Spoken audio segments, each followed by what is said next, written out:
అధికారులు ఉలిక్కిపడ్డారు. వ్యాధి ప్రబలిన ప్రాంతాలను గుర్తించారు. వ్యాప్తి చెందకుండా జాగ్రత్తలు తీసుకుంటున్నారు. కలుషిత ఆహారం, తాగునీటిపై ఫోకస్ పెట్టారు. పలు వాటర్ ట్యాంకులలో నీటి శాంపిల్స్ సేకరించి టెస్టులను చేస్తున్నారు. మరింత సమాచారం మా ప్రతినిధి నాగేశ్వరరావు అందిస్తారు. గుంటూరు పట్టణంలో ఏదైతే డయేరియా, కలరా విజృంభిస్తుండటంతో అధికారులు అప్రమత్తమయ్యారు. దీనికి మొత్తంగా ఇప్పటికే అధికారికంగా అయితే 80 కేసుల దాకా ఉన్నట్లుగా అధికారులు చెప్తున్న పరిస్థితి అయితే ఉంది. మొత్తంగా వీరందరూ కూడా గవర్నమెంట్ జీజీహెచ్ హాస్పిటల్లో వైద్యం పొందుతున్న పరిస్థితి అయితే ఉంది. ఈ నేపథ్యంలో పట్టణంలో ఉన్న వాటర్ ప్లాంట్లు, వాటర్ ట్యాంకులను కూడా తనిఖీ చేస్తున్న పరిస్థితి అయితే ఉంది. వాటర్ సప్లై వల్ల ప్రధానంగా ఈ డయేరియా కానీ, కలరా వ్యాధులు కానీ వాటర్ కలుషితమైన వాటర్ వల్ల, ఆ కలుషితమైన వాటర్ తాగటం వల్ల ప్రధానంగా, అలాగే వాటర్తో పాటు ఫుడ్ కూడా కలుషితమైన ఫుడ్ ఏదన్నా తింటే కానీ డయేరియాకి సంబంధించి కానీ, అలాగే కలరా ఇలాంటి వ్యాధులు సంభవిస్తాయి అనేది ప్రధానంగా వైద్యులు కానీ అధికారులు చెప్తున్న పరిస్థితి అయితే ఉంది. ఈ నేపథ్యంలో వాటర్ సప్లై ఎలా ఉంది, ఇవన్నీ కూడా అధికారులు ఇప్పటికే పరిశీలించిన పరిస్థితి అయితే ఉంది. ఇక్కడ ప్రస్తుతానికి మనం పాత గుంటూరులోని ఏదైతే ఎల్బీ నగర్ ప్రాంతంలో ఉన్న వాటర్ ట్యాంక్ దగ్గర ఈ క్లోరిన్ టెస్ట్కి సంబంధించి క్లోరిన్ ఏదైతే వాటర్ రోజు కూడా ఈ వాటర్ నిండిన తర్వాత ఈ క్లోరిన్ వాటర్లోకి మిక్స్ చేసి ఎలాంటి క్రిమికీటకాలు లేకుండా ఉండే విధంగా వాటర్ ఇది మొత్తం దాంట్లో వాటర్ ట్యాంక్లోకి వెళ్ళిన తర్వాత ఆ వాటర్ని గ్రామానికి ఏదైతే ప్రాంతానికి సప్లై చేస్తున్న పరిస్థితి అయితే ఉండేది.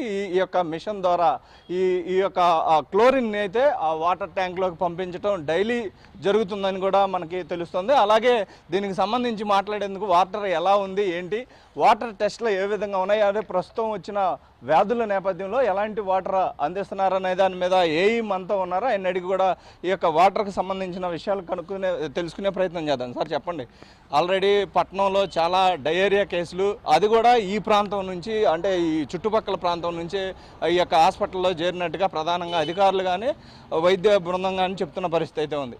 ఈ వాటర్ ఎలా ఉంది, ఏంటి, అసలు వాటర్ తాగటం వల్లే, కలుషితమైన వాటర్ తాగటం వల్లే ఈ వ్యాధులు వస్తాయి అనేది ప్రధానంగా చెప్తున్నారు. దీని మీద వాటర్ ఎలాంటి టెస్టులు చేస్తున్నారు, ఏంటి అసలు? మా ఎల్బీనగర్ ఈఎల్ఎస్ఆర్లో మటుకి మేము గంటకి క్లోరిన్ చెక్ చేసుకొని ఏమైనా కొంచెం పర్సెంటేజ్ తగ్గుతున్నా కానీ మేము ఎమ్మటినే ప్లాంట్లోంచి చేసుకొని, అది మా దగ్గర డోజర్ ఒకటి ఉందండి, క్లోరిన్ డోజరు, అది మళ్ళీ మేము మోటార్ వేసుకొని ఆన్ చేసుకొని మేము గంటకి చెక్ చేసుకొని రిజర్వాయర్లో మటుకు 2 ppm తగ్గకుండా మెయింటైన్ చేసుకుంటున్నాము.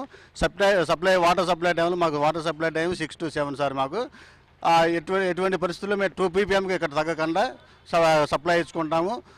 మాకు టైలెంట్ పాయింట్లో కూడా 0.5 తగ్గకుండా మేము టైలెంట్ పాయింట్లు కూడా చెక్ చేసుకుంటున్నాం. ప్రతిరోజు వాటర్ సప్లై చెక్ చేసుకుంటున్నాము. మా ఇమ్యూనిటీ సెక్రటరీలతో మొత్తం మేము అందరం కోఆర్డినేట్ చేసుకొని మేమందరం వార్డులో తిరిగి ప్రతిరోజు ఈవినింగ్ సప్లైలో మొత్తం ప్రతి వీధి తిరిగేసి మేము క్లోరిన్ చెక్ చేసుకుంటున్నాం. టైలెంట్ పాయింట్లో కూడా 0.5 వస్తుంది. మా సైడ్ నుంచి అయితే బాగానే ఉంది సార్. మరి ప్రస్తుతానికి ఏదైతే టెస్ట్లో ఏ విధంగా అదే వాటర్ క్లోరిన్ తగ్గింది, పెరిగింది, ఎంత పర్సంటేజ్ ఉంది అనేది ఎలా కనుక్కుంటాం, ఏంటి అసలు? ఒకసారి ఇప్పుడు చూపిస్తాం సార్ మేము. అయితే దీనికి సంబంధించి వాటర్లో క్లోరిన్ కలుపుతారో, వాటర్ క్రిమికీటకాలు ఏమీ లేకుండా ఉండేందుకు దీనికి సంబంధించిన క్లోరిన్ కలుపుతారు. దాన్ని ఎలా కలుపుతారు ఏంటి అనేది కూడా ప్రస్తుతం ఏఈ గారు దాన్ని చూపించే ప్రయత్నం అయితే చేస్తున్నారు. ఈ విధంగా క్లోరిన్ కలిపి ముందుగా వాటర్ బయటికి వదిలే ముందు, ప్రజలకి వాటర్ వదిలే ముందు క్లోరిన్ టెస్ట్ ఈ విధంగా నిర్వహిస్తారని కూడా ఆయన చూపిస్తున్న పరిస్థితి అయితే ఉంది. దీంట్లో పర్సంటేజ్ని బట్టి మేము దాంట్లో క్లోరిన్ కలుపుతూ ఉంటాం అని కూడా ఏఈ చెప్తున్న పరిస్థితి అయితే ఉంది. అది ఎలా ఏంటి అనేది కూడా ఆయన ఏ విధంగా టెస్ట్ చేస్తామనేది కూడా ఆయన దాని ద్వారా చూపిస్తున్న పరిస్థితి అయితే ఉంది. అయితే ఇది మొత్తం ఇప్పుడు ఇది ఎంత పర్సంటేజ్ ఉండాలి క్లోరిన్ ఏంటండి అసలు? ఇది 2 ppm ఉండాలి సార్. ఇప్పుడు రిజర్వాయర్లో మటుకు 2 ppm ఉండాలా. 2 ppm మెయింటైన్ చేస్తుంది తగ్గకుండా.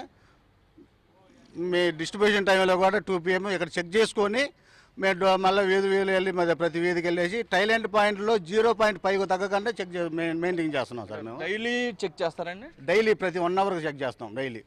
అంటే రోజులో గంటగా గంటకి చెక్ చేసుకుంటాం సార్ మేము. మొత్తంగా ఈ యొక్క డయేరియా కలరాకు సంబంధించిన వ్యాధులు